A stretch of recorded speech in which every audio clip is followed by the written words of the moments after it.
आज की कहानी जुनून, खौफ, दोस्ती और जिंदा रहने की इस जंग की है जो इंसान को इसकी आखिरी हद तक ले जाती है। ये कहानी दो ऐसी लड़कियों की है जिनकी जिंदगी में क्लाइंब न सिर्फ एक शौक नहीं बल्कि एक पहचान थी। बुलंदियों को चैलेंज करना, मौत के बिल्कुल करीब जाकर भी मुस्कुराना और हर खौफ को कैमरे में कैद करना ही उनका अंदाज़ जिंदगी था। मगर एक दिन यही जुनून उन्हें ऐसी जगह ले जाता है जहां ना नीचे उतरने का रास्ता बचता है और ना ऊपर से मदद आने की कोई उम्मीद। जमीन से तकरीबन 20,000 फुट की बुलंदी पर एक सुनसान और खस्ता हाल टावर की चोटी पर ना पानी, ना खाना, ना नेटवर्क, सिर्फ तेज हुआ और खौफ के दरमियान फंसी दो जिंदगियां जिनके पास अब एक दूसरे के सिवा कोई सहारा नहीं होता।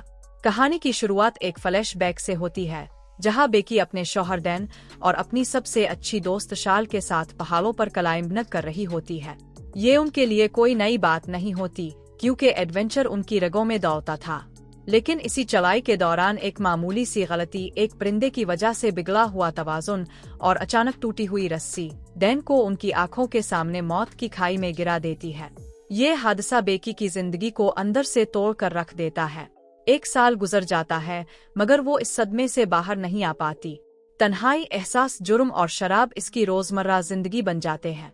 इसके वालिद जेम्स इसे संभालने की कोशिश करते हैं लेकिन बेकी अंदर से इतनी खाली हो चुकी होती है कि इसे जीने का कोई मकसद नजर नहीं आता। इसी तारीख दौर में शाल दोबारा इसकी जिंदगी में दाखिल होती है।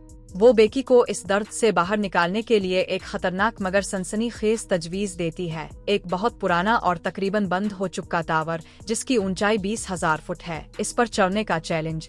शुरू में बेकी इनकार कर देती है मगर शाल इसे समझाती है कि कभी कभी आगे बढ़ने के लिए किसी बहाने की जरूरत होती है। आखिरकार बेकी मान जाती है, शायद इसलिए कि इसे भी कहीं ना कहीं अपनी जिंदगी का सामना करना था। अगले दिन दोनों एक सुनसान सहराई इलाके की तरफ रवाना हो जाती हैं जहां वो टावर खड़ा था, जंग आलूद, टूटा फूटा और खामोशी में डूबा हुआ। टावर तक पहुंचने का रास्ता ही खौफ पैदा करने वाला होता है। बंद गेट, वार्निंग बोर्ड्स, मुर्दा जानवर और गंदे, सब कुछ ये इशारा दे रहा होता है कि ये जगह इंसानों के लिए नहीं है।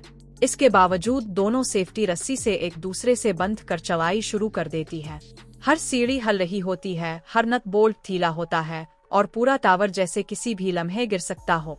बेकी खौफ से कांप रही होती है मगर शाल का एतमाद इसे आगे बढ़ने की हिम्मत देता रहता है। घंटों की मशक्कत के बाद वो टावर की चोटी तक पहुंच जाती है। ऊपर पहुंचकर खुशी, सुकून और कामयाबी का एहसास होता है। शाल अपने ब्लॉग के लिए वीडियो बनाती है, ड्रोन उड़ाती है और बेकी को भी अपने खौफ का सामना करने पर अलिफाकसाती है।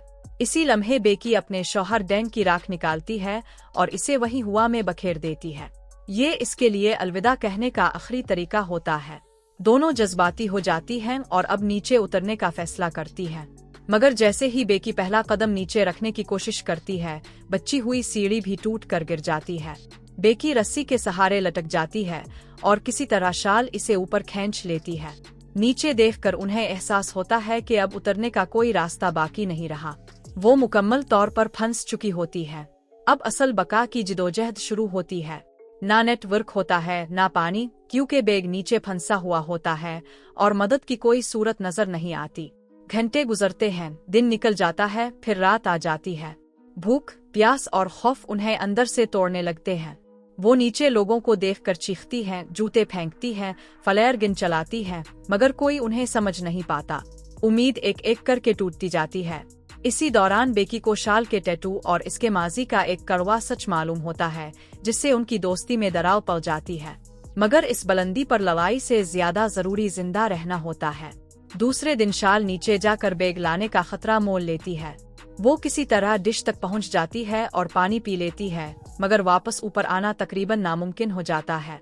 बेकी पूरी ताकत लगाकर रस्सी खींचती है और आखिरकार शाल ऊपर पहुंचने ही वाली होती है कि रस्सी फिसल जाती है। यही वो लम्हा होता है जहां कहानी एक हौलनाक मोड़ लेती है। दरहकीकत शाल नीचे गिरकर मर चुकी होती है और इसके बाद बेकी बिल्कुल अकेली रह जाती है। जो बातचीत, हौसला और सहारा हमें दिखाई देता है वो सब बेकी के ज़हन का वहम होता है ताकि वो टूट ना जाए। अब तन्हा बेकी भूख से निडाल, नींद और खौफ के दरमियान झूलती हुई जिंदगी के सबसे जालिमाना फैसले करने पर मजबूर हो जाती है। वो एक गुंडे को मार कर खाती है, ताकत जमा करती है और शाल की लाश तक पहुंचती है। आखिरी कोशिश के तौर पर वो अपना फोन शाल के जूते में डालकर नीचे फेंक देती है ताकि पैगाम भेजा जा सके। ये खतरा बिलाखिर कामयाब हो जाता है। पुलिस वहां पहुंचती है और बेकी को जिंदा बचा लिया जाता है। जब वो अपने वालिद से गिले मलती है तो ये सिर्फ एक रेस्क्यू नहीं होता बल्कि जिंदगी की तरफ वापसी होती है।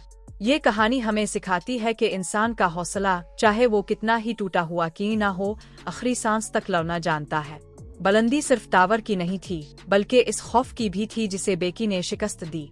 अगर आपको ये कहानी सनसनीखेज लगी हो तो बताइए कि इस पूरी दास्तान का सबसे ज्यादा झंझोल देने वाला लम्हा कौन सा था। अगर आप बेकी की जगह होते तो क्या आप भी वही फैसले करते? अपनी राय कमेंट्स में जरूर शेयर करें, वीडियो को लाइक करें, चैनल को सब्सक्राइब करें और बेल आइकन दबाना ना भूलें ताकि ऐसी ही ताकतवर और हौसला अफजा कहानियां अब तक सबसे पहले पहुंचती रहे।